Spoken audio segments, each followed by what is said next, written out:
We do not yet know the full extent and the systemic and structural changes which will happen.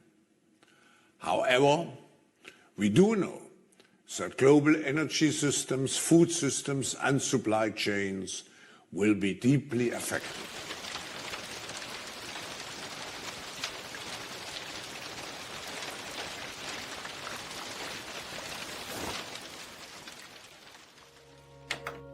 Welcome to the year 2030.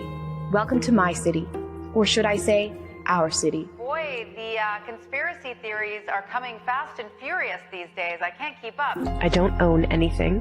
I don't own a car. I don't own a house. I don't own any appliances or any clothes. What we're talking about here is kind of distrust of institutions. In our city, we don't pay any rent because someone else is using our free space whenever we do not need it. My living room is used for business meetings when I'm not there. It's important that we look at what's happening right in front of us. Shopping? I can't really remember what that is. For most of us, it has been turned into choosing things to use. Sometimes I find this fun, and sometimes I just want the algorithm to do it for me. It knows my taste better than I do by now. Control your soul's desire for freedom, it says. Any effort to succeed at delivering on the Sustainable Development Goals. My biggest concern is all the people who do not live in our city, those we lost on the way. Those who decided that it became too much, all this technology. Those who felt obsolete and useless when robots and AI took over parts of our jobs. I get annoyed about the fact that I have no real privacy.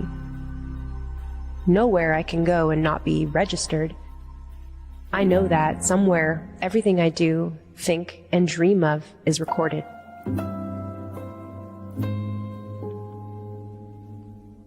You'll own nothing and you'll be happy.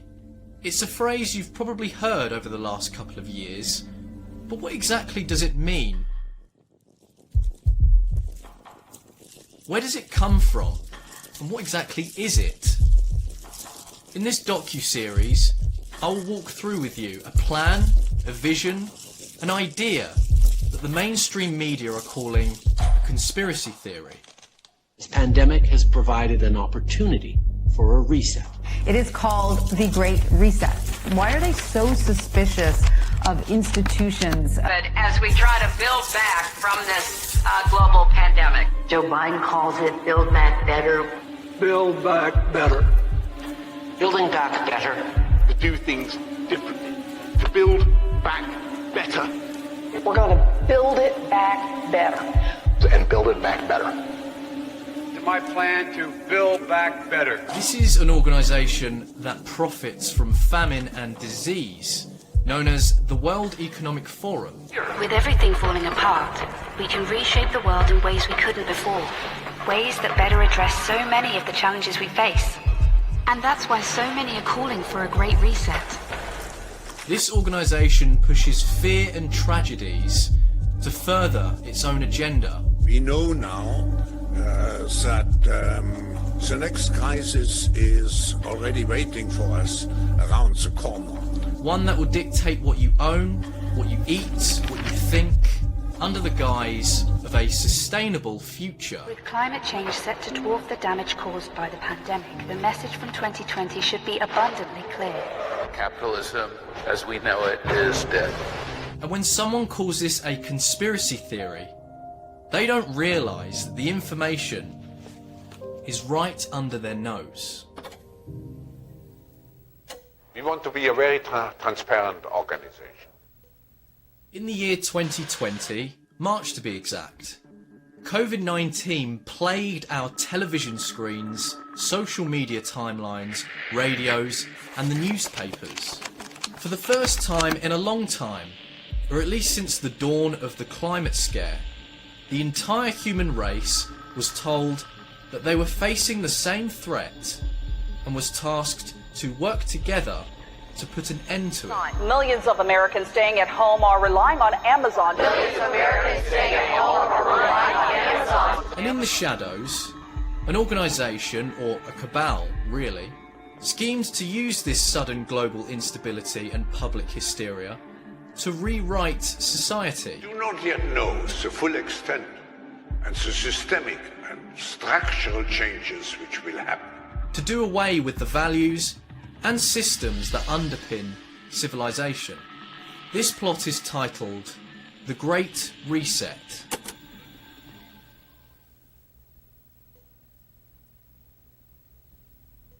This idea, known as the Great Reset, was announced in 2014 and pledges to redefine the social construct between governments and individuals by creating a global, sustainable system through electronic identification, universal basic quality services, and the reconsideration of industries such as oil and gas, and even technology.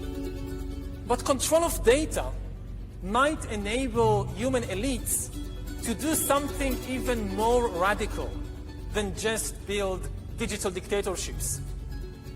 By hacking organisms, elites may gain the power to re-engineer the future of life itself.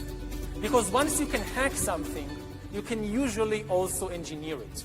The book, The Great Reset, outlines 5 pillars of civilization that need to be reimagined for the desired world in the eyes of this one man, Klaus Schwab. What can we do? The group is, we are just now looking what we can do for the Middle East. The situation is so dangerous in the Middle East.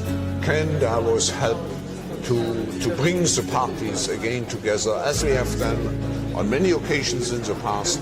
Can we play a constructive role as an informal platform? These include a technological reset, a societal reset, an economic reset, an environmental reset, and a geopolitical reset. For all of the administration's belligerent approach towards China, it hasn't actually achieved very much. Whereas I think Biden would be less reckless, maybe more strategic, and would engage on issues of mutual concern like climate, and Biden would be better at building coalitions. Also, I think Biden would probably run a tighter ship. We get a sense, at least our bureau in China, that you get a sense that they're exhausted and actually they're rooting for a reset. The Great Reset is a global culture and economic cataclysm, birthed by Schwab, the founder and executive chairman of the World Economic Forum. And you, well, you're supposed to go along with this really and not be allowed to question it. Something like 1984 could actually happen. This is the direction the world is going in at the present time.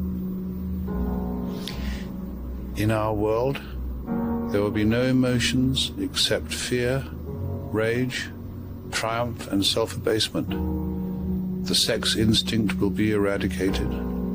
We shall abolish the orgasm. There will be no loyalty except loyalty to the party.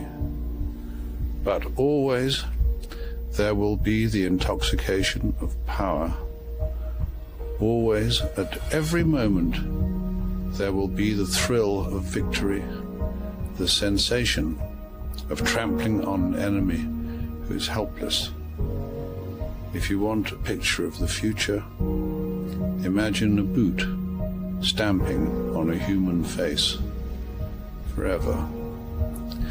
The moral to be drawn from this dangerous nightmare situation is a simple one. Don't let it happen.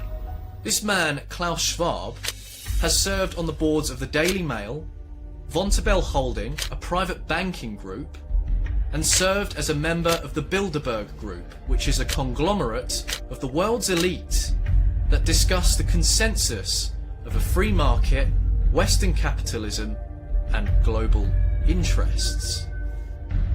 In 1971, a particular organisation was born from not just Klaus Schwab, but was spearheaded by, in fact, 3 people. These 3 people at that given time were 3 of the most influential men of America. Henry Kissinger, who served as the United States Secretary of State and National Security Advisor under the presidential administration of Richard Nixon and was one of the key influential figures in the Bilderberg Group. Henry Kissinger was also Klaus Schwab's mentor, where a CIA-funded course run by Henry at Harvard was where the birth of the World Economic Forum came from. Yes, there was one course, one seminar of Henry Kissinger, which really opened my eyes. I wasn't accepted to the seminar, but I sat in. I think he let me in because I was German. And it was relatively shortly after the war. There were not too many Germans here. And this created a friendship which has endured until today. And Henry has been several times in Davos. Next we have Herman Kahn, a founder of the Hudson Institute and military strategist, and was even called the real Dr. Strangelove. Herman at the time was the leading figure in thermonuclear strategic planning, where during the mid-50s would see Henry Kissinger and Herman Kahn cross paths. And finally we have John Galbraith, a Canadian-American economist and an intellectual at Harvard.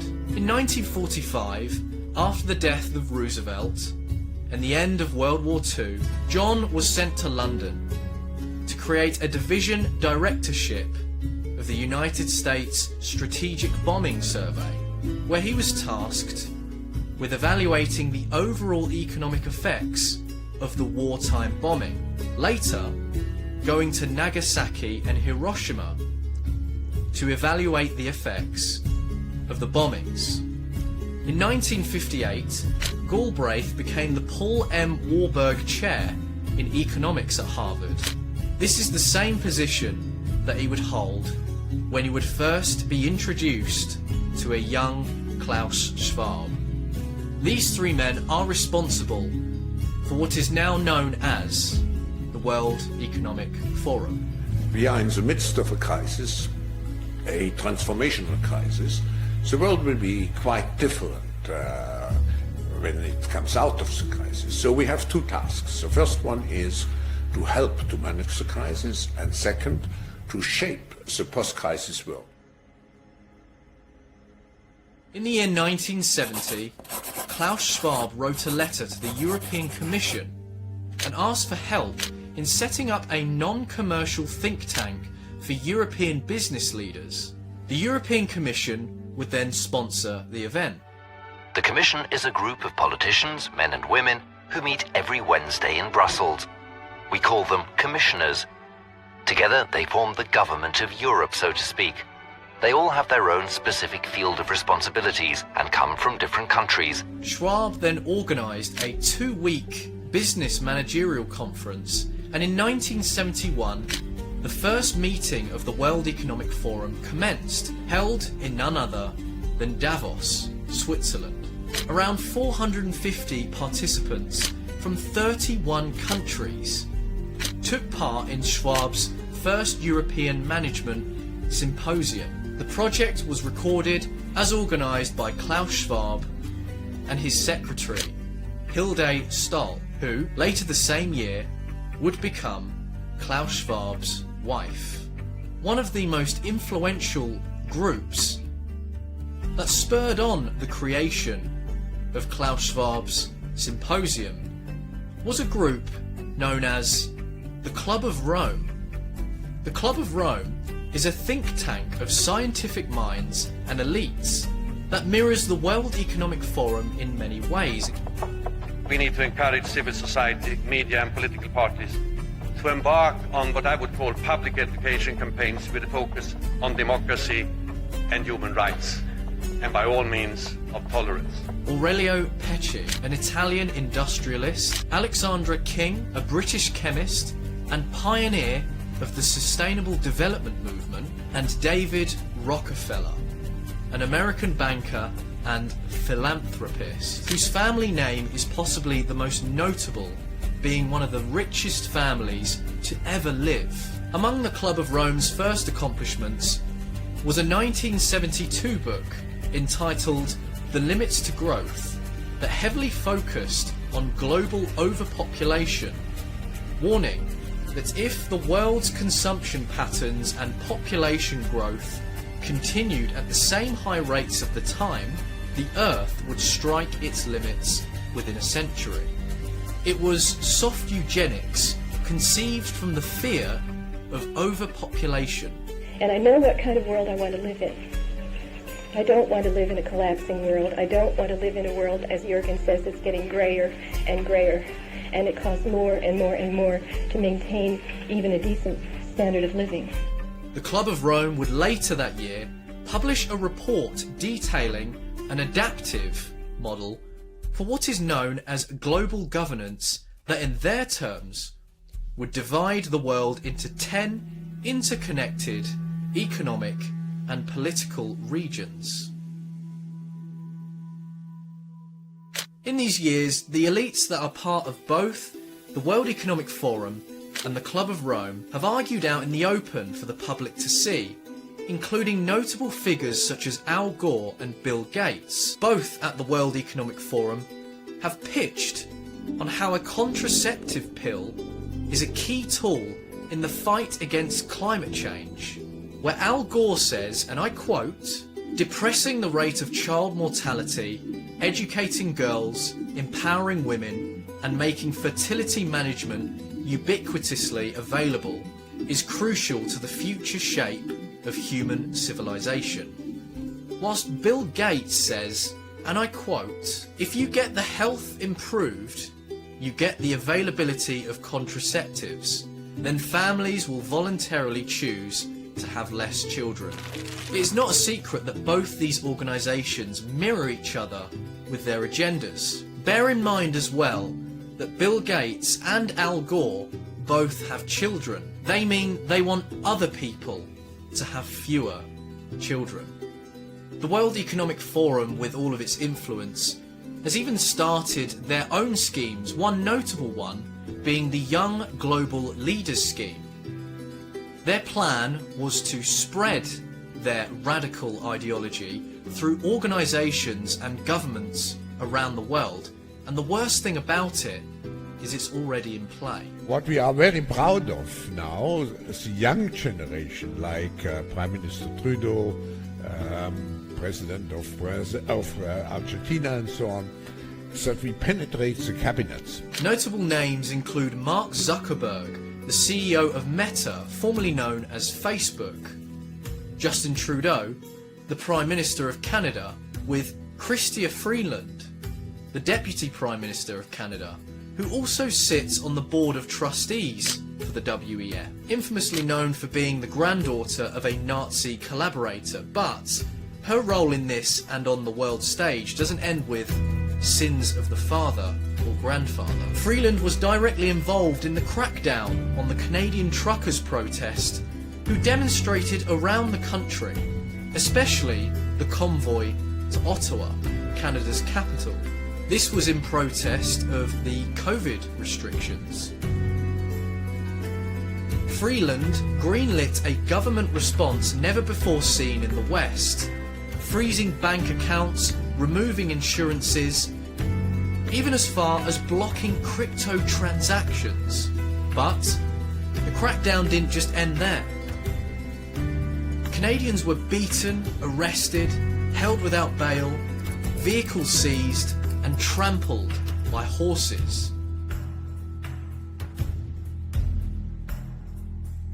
More Canadian names include Jagmeet Singh, the leader of the NDP, a radical left anti-oil party; Andrew Scheer, prior leader of the official opposition Conservative Party, should paint you a picture of just how opposing these people are. It will be a young world.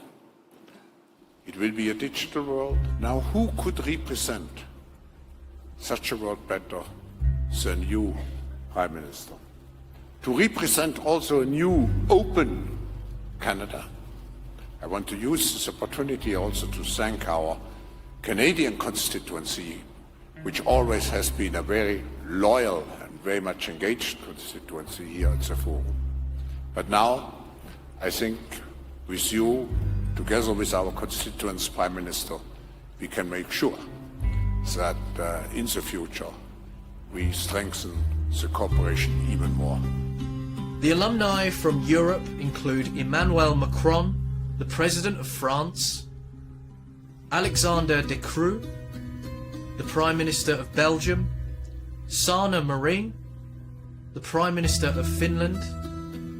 Surprising names from America such as 𝗙់_cie his'𝗁, a critique of everything the Great Reset entails.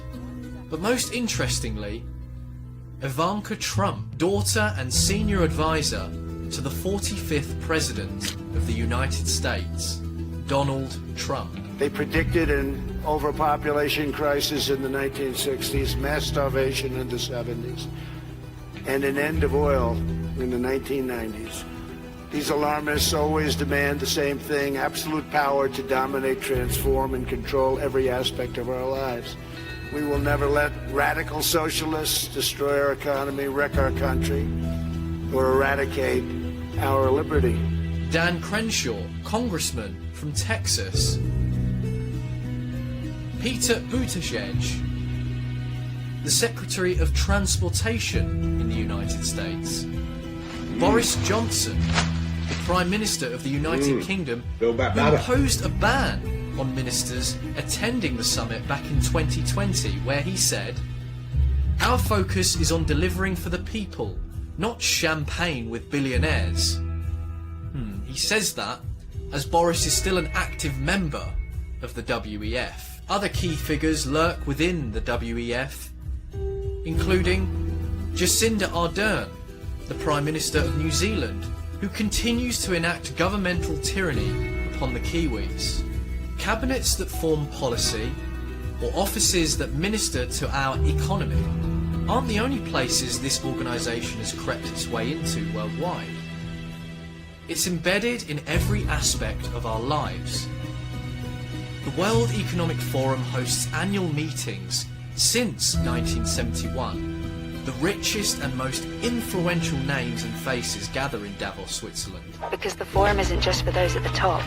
It's also about creating opportunities for anyone who wants to make the world a better place. Every industry leader attends, and even certain individuals from the entertainment industry. Names like will.i.am from the Black Eyed Peas, Pharrell, the famous American music producer and songwriter, Leonardo DiCaprio. And not only has he starred in many blockbuster movies produced in Hollywood, but has used his platform to echo climate alarmism. If you do not believe in climate change, you do not believe in facts or in science or empirical truths, and therefore, in my humble opinion, should not be allowed to hold public office. Bono from U2, the Irish rock band, who works hand in hand to reshape global sectors. It's amoral. It requires our instruction. Capitalism has taken more people out of poverty than any other ism, but it is a wild beast, and if not tamed, it can chew up a lot of people. Rajiv Shah, the president of the Rockefeller Foundation. Any effort to succeed at delivering on the Sustainable Development Goals requires doing that in fragile states. The world does not have an effective approach to supporting fragile states in being successful, especially coming out of conflict or coming out of a disaster. And Chad Hurley, the co-founder and CEO of YouTube. Well, I think they're just hearing the message now that the internet is truly evolving into a platform for communication, and that they would be able to harness that energy to have their views and their messages expressed to the world. The summits every year share a new theme. In 2009, it was shaping the post-crisis world. In 2017, was responsive and responsible leadership. In 2018, it was creating a shared future in a fractured world. And in 2020, the summit named the Great Reset was hosted alongside a particular royal family member, Prince Charles, which set off every alarm in the minds of those who are paying attention. And we build again, in a greener, more sustainable and more inclusive way. Was COVID the Great Reset? And what lies in the future of our world? I hope to answer these questions for you during this series and give you the facts and knowledge in order to resist this creeping, radical globalism.